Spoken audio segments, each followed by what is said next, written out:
Hello mga ka-road trip, mga kabenturi. It's na namang episode to sa ating channel and welcome back.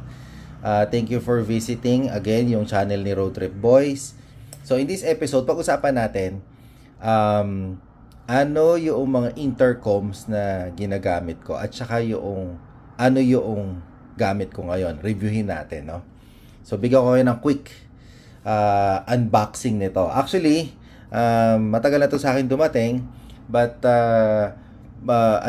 bago siya na model, no? So gusto ko kayong bigyan ng quick review nung dati kong ginagamit sa bago kong ginagamit. Now, bago ang lahat, so bigyan ko muna kayo ng quick background, no? Ito yung dati kong ginagamit na Freedcon ang tatak, Freedcon, na ang model ay T-Rex. Ewan ko kung nakikita ninyo, ayan o, model niya ay T-Rex. Now, para sa lahat, no, the reason why I think tapos na yung panahon kasi ng mga riders din na dati wala pa silang access sa ganitong technology, motorcycle technology na mga wearables. Kaya nag-opt sila for yung mga hand signals, no? Ayan, so, 'di ba? Now, yung ngayon sa dami ng riders na, no, na especially nung post during the pandemic at saka post-pandemic, dumami talaga yung riders, no? Especially those na into big bikes. So, nag-boom din itong tong ganitong technology, no, na intercom. Now, magandang bagay siya kasi especially for those na mga alam mo, baguhan, hindi naman sanay sa pagmumotor, hindi pa sanay sa daan. Mahirap din naman talaga mag-memorize pa ng mga hand signals. Ito, malaking bagay. Kasi madali na kagad mag-usap. Ikakabit nyo lang sa helmet ninyo. May audio kit siya na nasa loob ng helmet. Tapos ito yung mga nasa labas. Ito yung mismo mga module niya, mga control modules niya. Now, ito, I've been using this for quite some time. Siguro kung meron itong T-Rex ko, kung tumagal siya siguro ng what? 4 years? I think 4 years. Hanggang ngayon gumagana pa siya actually. Wala naman talagang reason to change. But kikita nyo naman, ano na rin siya, yung itsura niya sa akin, kita nyo na yung ano na siya, nabugbog na siya. Ang dami ng tinakbo nito, ang dami na na-play na MP3 nito. Long hours of talk with a good friend. So, shout out Noel. So, yan yung ating ka-road trip. Marami na kaming ipakinabang sa mga intercom namin. And you know, actually, by the way, I want to mention yung aking good friend na si Noel. Siya yung naka-discover nitong Freedcon sa amin, eh.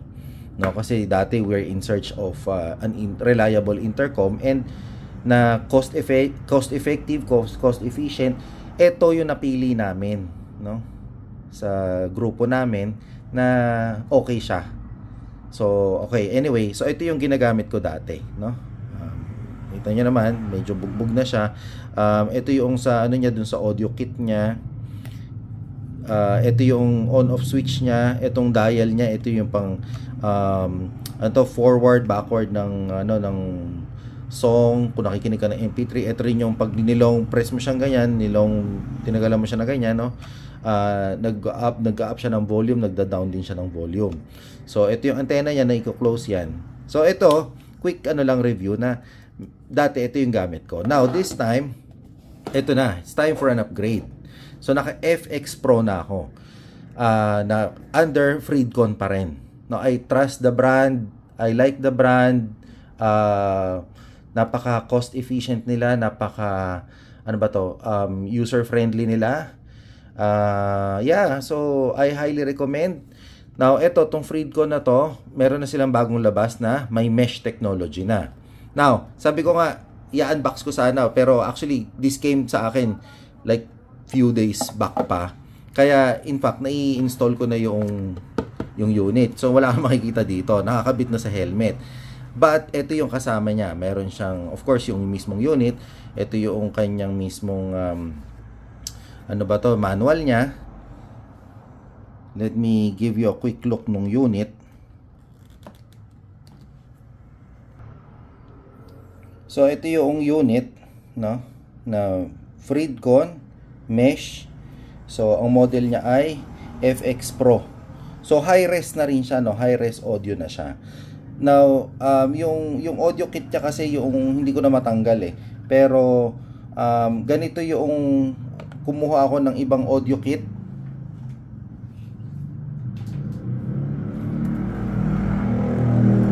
Spare na audio kit ko para dun sa isa kong helmet na pwede siyang same siya except na hindi naman exactly the same. Ito, sabi hindi pa siya yung high-res, no, high-res na audio, pero similar, pareho yung pang FX din siya.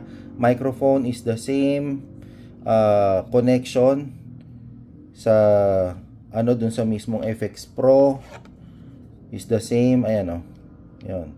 So ganito yung makukuha ninyo so dun sa box, no. So yan, spare ko siya. So what else, meron siyang dalawang mounting sa helmet. Isang meron siya nung para sa parang yung double adhesive. Meron din siya nung tong clip type. So clip type. Yan, no? Unlike nung before na Freedcon, naka-screw pa siya. I-screw mo siya dun sa ano ng, hindi naman i-screw mo siya sa helmet. Pero alam mo yung clip niya, dalawang piraso.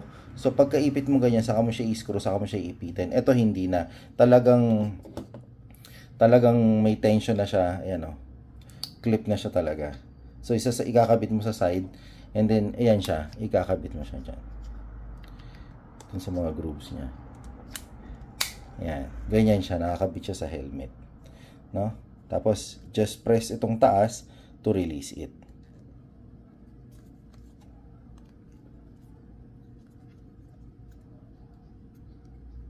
Paano ba to?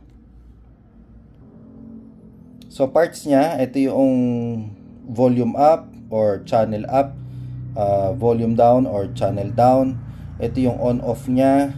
Ito yung charging port niya. USB-C na siya, by the way, no? So sa mga modern na phones, pwede na siyang gumana. Pero wag niyo siyang gagamitan ng mga high speed na charger kasi masisira kagad yung internal battery niya. At the most that you can use, mga 1.5 amp na output, pero ako ginagamit ko is only 1 amp. Tapos ito tong button na to, ito yung mesh niya. Pag pinindot mo yan at may mga naka-pair na siyang mesh, automatic yan mag-pair sila. Ang galing, 'di ba? Okay, so yan 'yon. So right now, ito yung ganito yung itsura niya sa helmet ko. So nandito siya sa side, naka-mount siya dito. Now, paano ba? I'd say wala na kasi ako masyadong, I've been a Freedcon fan ever since kasi, no? So ang dami ko nang naging headset ng Freedcon. Meron akong yung T-Rex, meron akong Freedcon T-Rex, meron akong FX Pro, meron akong T-Max E, no? Tapos right now, yung aking good friend meron din siyang latest na FG, no? Freedcon FG. Yan. So naka-wrap pa. Watch out nyo yan yung unboxing ko niyan.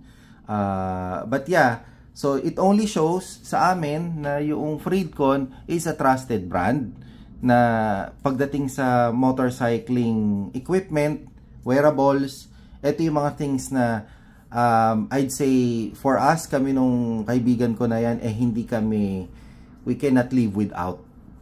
Frankly speaking, ako mismo, hindi ko marirecommend yung na ngayon, yung sainyasan kayo na nagtatakbuhan kayong ganyan and so tapos senyas-senyas lang, habulin mo yung nasa unahan kasi meron kang kailangan mong mag-stop for a while hanggang sa akala niya nagkakarera kayo, lalo pa niyang binilisan. So hindi kayo lalo nakapag-usap. So this one, kung gusto niyo ng cost-effective, reliable na brand na intercom, I'd say go for this. Wag na kayong mag-try ng iba. No, marami akong tinry na yan before. Yung mga Bluetooth headset, may mga palpak, no? Na ang dami ko nasayang na pera dahil ng paghahanap ng intercom na I believe na magbabagay dun sa riding style namin. So, tsaka maganda siya, mga stylish. So, ito, merong isa nitong version na hindi pa siya yung mesh. And I think that is okay kasi mas mura siya. Online, sa online may mga mura din, may mga sale. So, it's up to you. And meron naman tayong local supplier na si Freedcon Philippines. Meron siyang warranty. And madalas ko sila makita sa mga mga events. So just recently nasa yung Ayala, sa Ayala diyan na yung bodega sale sa Ayala by the way. Nandun sila, they have great discounts, tapos nagbigay sila ng by the way, while may discounts na, they will even offer installation doon sa helmet mo. So hindi mo na kailangan kalikutin kung paano mo siya i-install, di ba? Sila na bahala. Now, a quick walk around doon sa helmet ko kung paano siya nakakabit. Now, dito, ayan nandito siya sa side. Ganyan siya. Hindi siya intrusive, hindi siya nanggugulo. Okay siya. Ayan yung,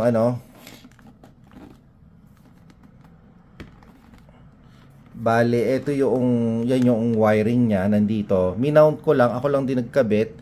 Andyan yung earpiece niya. Ewan ko nakikita ninyo. Pero ito yung earpiece niya. So, dun din sa kabila. Hindi rin siya yung masakit sa tenga kasi hindi rin siya ganun kataba. Now, hindi ko makita kung nakikita ninyo, pero ito yung mic, andito yung microphone niya. Ayan mismo sa harap. Hindi siya yung boom type na mic. Ganito yung itsura ng mic sa loob. Ganito. Meron siyang velcro na i-sticker ninyo, tapos doon nyo lang ididikit yung microphone. Now, maganda dito sa helmet na HJC na nagamit ko. May mga lining yung pang intercom. So may mga abang na siya. While meron siya yata para sa sarili niya na intercom talaga, it won't stop you na kumuha ng third party na intercom, ibang brand katulad itong Freedcon. Tapos hindi naman siya mahirap ikabit yung mga yung mga wirings niya. Madaling ikabit. Now, yun na nga. Sabi ko nga, I think maganda, okay yung support ni Freedcon dito sa Philippines. Bang for buck sila. If you're looking for something yung reliable para sa inyong magkakaibigan, para sa grupo ninyo. In fact, kahit nag-iisa ka lang, ang purpose mo lang is yung pag may tumawag sa'yo, masasagot mo siya anytime, na hindi mo na kailangan tumigil, tapos ilalabas mo yung cellphone mo, sasagutin mo sila, yung tumawag sa'yo. Hindi mo na kailangan yun kasi pwede mong iset yung phone mo using this to auto-answer yung call after a few seconds. So, 'di ba? Mas efficient siya. Tapos, kung nag-iisa ka man, pwede siya may radio siya. Pwede ka mag-play ng MP3. Ano pa ba? And marami pang iba. In fact, pwede ka pang pwede ka pang manood ng YouTube at makinig ng YouTube habang on the road. So, okay siya. Oh yeah, and by the way, dahil Bluetooth pa rin siya, na i-pair ko siya doon sa Insta360 ko na camera. Yung Insta360 ko. So, na-i-pair ko siya ron. So, Bluetooth na lang yung audio ko doon sa camera ko. Wala na ako nung mga mahabang microphone just to get yung camera ko working. Yeah. And that's it. I hope you like this video. Give me a quick, give me a thumbs up, like, share, and subscribe. Appreciate ko yan. And wait for dun sa sa next kong video na review naman unboxing ng Freedcon FG.